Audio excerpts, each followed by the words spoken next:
Dobrý deň ešte raz, my pokračujeme. Vítam všetkých, ktorí ste prišli pred chvíľou. Prišli ste možno, prilákala vás hudba Katky Koščovej, prilákalo vás možno naše slovo. Takže vítajte, Akademický Prešov, 50. ročník súťaže v umeleckej tvorivosti vysokoškolákov beží. Dnes beží druhý deň a pred nami je pokračovanie programu. Začínali na Akademickom Prešove. Ja tu mám pri sebe veľmi vzácneho hostia, práve docestoval z Bratislavy. Je to herec, režisér Boris Farkáš, ktorého medzi nami srdečne vítam. Dobrý deň. Dobrý deň. Prepáčte, nepripravili sme vám veľmi pohostinné počasie, mrzí nás to, ale... Je to v pohode. Ale neprší, tak nie je to, hádam, až také zlé. Ja som si včera pozeral počasie a malo od 18. pršať. Takže ja som príjemne prekvapený. Áno, výborne. Chcela by som vás trošku oboznámiť s tým, že kto je to vlastne Boris Farkáš. Boris Farkáš, áno, to ste vy. A okrem toho, že ste to vy, tak boli ste aj našim študentom Prešovskej univerzity a s tým by sme sa veľmi radi pochválili, lebo ste naozaj podľa mňa veľmi významným umelcom na poli divadelnom, keďže ste nepodľahli tomu vplyvu popularizácie divadla a nešli ste ako herec napríklad do nejakých seriálov, takých tých hrozne dlhých a nepustili ste sa prosto touto cestou. Chcem sa opýtať prečo? A nemyslím to ako takú plochú otázku, ale či je to naozaj niečo, proti čomu máte nejaké výrazné stanovisko? No, ono je to tak, že ja som študoval tu v Prešove hlavne preto, lebo ja som sa nedostal na Vysokú školu muzických umení až na 3. krát. A aby som nejak vyplnil čas, kým unavím tých profesorov v Bratislave a nakoniec ma ako vytrvalého uchádzača príjmu, tak som vyplňal čas tu na tejto filozofickej fakulte a urobil som veľmi dobre, pretože ja som nejaké veľké skúsenosti s divadlom nemal. Ja som chcel byť basketbalista pôvodne. To som chcela byť aj ja inak. No a keďže som sa dostal na túto školu a dostal som sa do rúk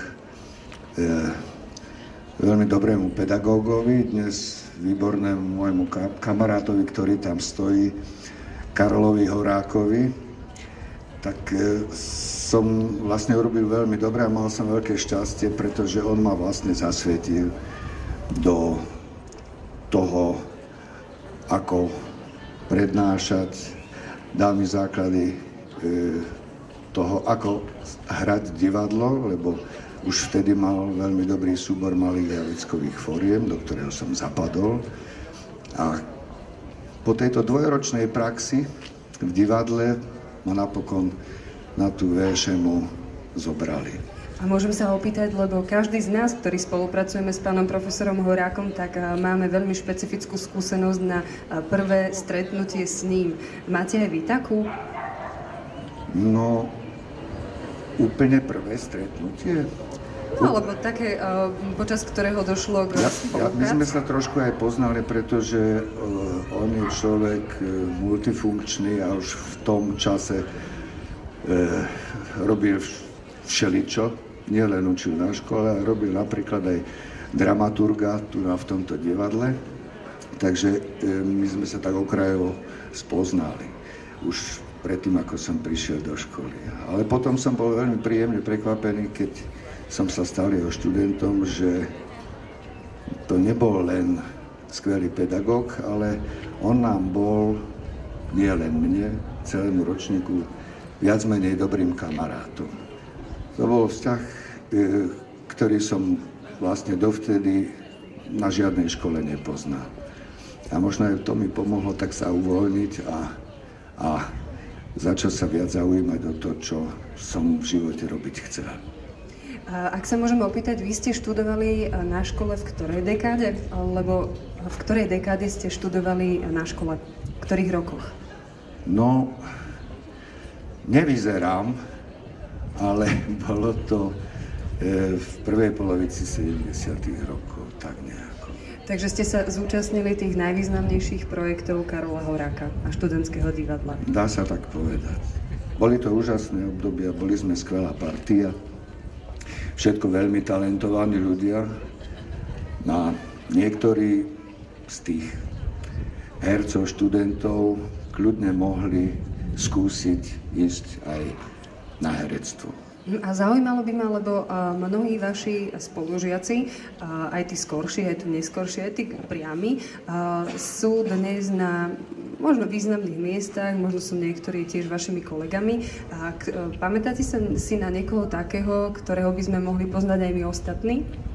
No tak ja si pamätám všetkých, ale taký najväčší kontakt udržiavam s Ivanom Sogelom, ktorý pôsobí v Bábkovom divadle v Košiciach. Myslím, že ako šéf tam bol však. A s ním si pravidelne aj telefonujeme, aj napíšeme, keď sú nejaké sviatky a tak.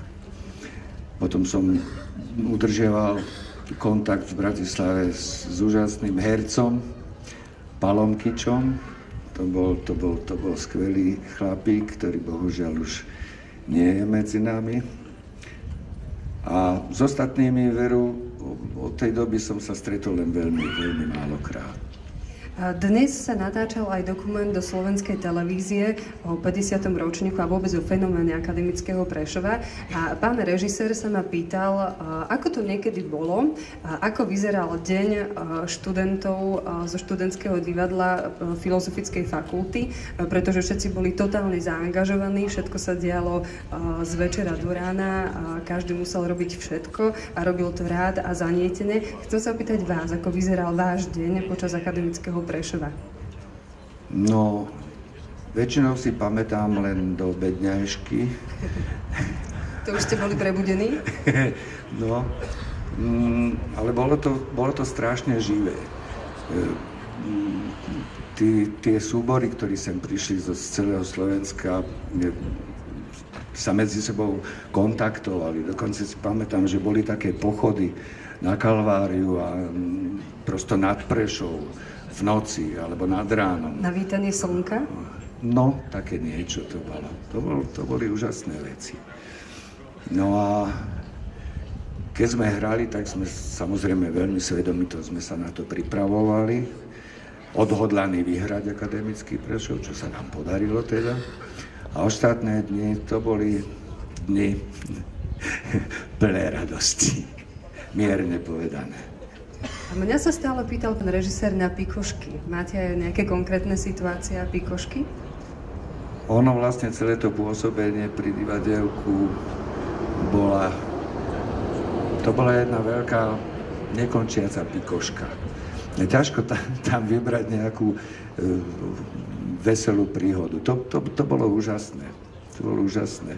My sme sa stretávali tu na ešte oproti bývalému prioru, tam sme mali divadielko. Robili sme si naozaj veci sami. Karol Horák nám doniesol občas texty, ktoré sa potom postupne dostávali dokopy. Vlastne sme improvizovali. Pamätám si, keď sme robili veľmi dobré známe predstavenie Živý nábytok a to sme si navláčili nábytok a nie, to bolo iné predstavenie, to bolo ďalšie predstavenie, neživý Tip-top, biotop.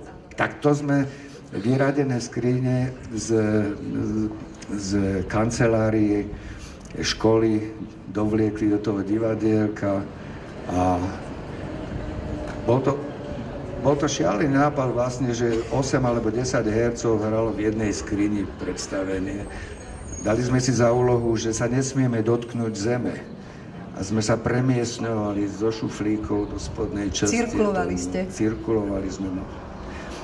Veľmi, veľmi, veľmi dobré spomienky mám na to. No a ak by ste chceli vidieť reakcie pána profesora, lebo veľmi sa zabáva na tom, čo počuje, tak stojí tuto za týmto reklamným stĺpom žltým, aj pre zasvetených.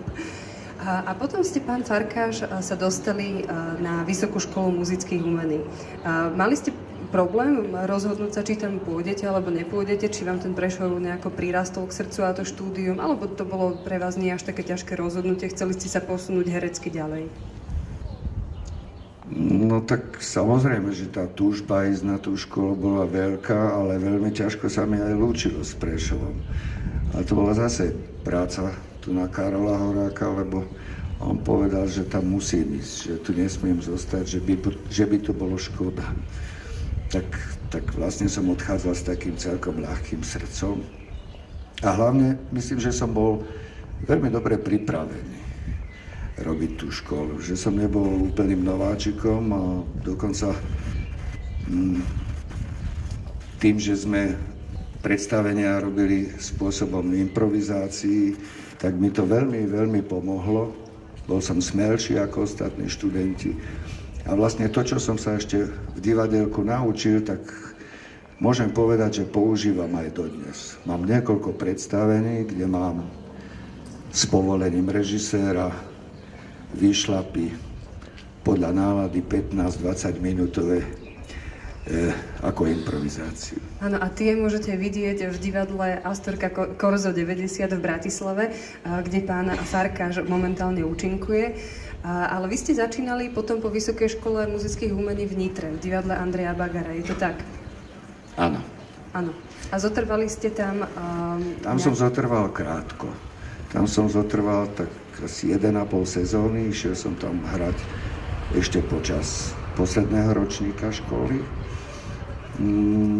Zostal som tam ďalšiu sezónu, no potom som išiel na vojnu a potom ma prijali na novú scénu. A tá Nitra bola tiež veľmi dobrým a krásnym medzníkom v mojom hereckom živote, pretože to mesto je možno počtom obyvateľov veľmi podobné Prešovu, tá atmosféra bola veľmi podobná a hlavne tam bol vynikajúci herecký kolektív, nielen z tej hereckej stránky, ale z ľudskej stránky. Tam, keď prišiel mladý človek do divadla, tak všetci sa, tí starší členovia súboru sa o neho starali ako o vlastného člena rodiny, syna, dá sa povedať. Takže to bolo tiež veľmi, veľmi krásne obdobie. Tak ako je pán profesor Horák takým renesančným človekom na poli umeleckom, tak vlastne ako vychováva aj všetkých svojich študentov, tak myslím, že to trochu prešlo aj na vás, lebo okrem toho, že hrávate a ste hercom, tak ste aj režisérom úspešnej inscenácie na doskách divadla Astorka Korzo 90 a to inscenácie, aby som to nepoplietla, Čudné popoludnie doktora Zvonka Burkeho. Ako sa vám režírovalo? Ako vznikol ten nápad niečo režírovať? Ja som režíroval už aj predtým niekoľko vecí, ale môžem povedať, že je to veľmi nevďačná úloha. Keď režíruje herec hercov. Lebo herec je vlastne kolega, obyčajný, radový a zrazu sa z neho stane na pár mesiacov režisér a tí herci ho ako režiséra veľmi neberú.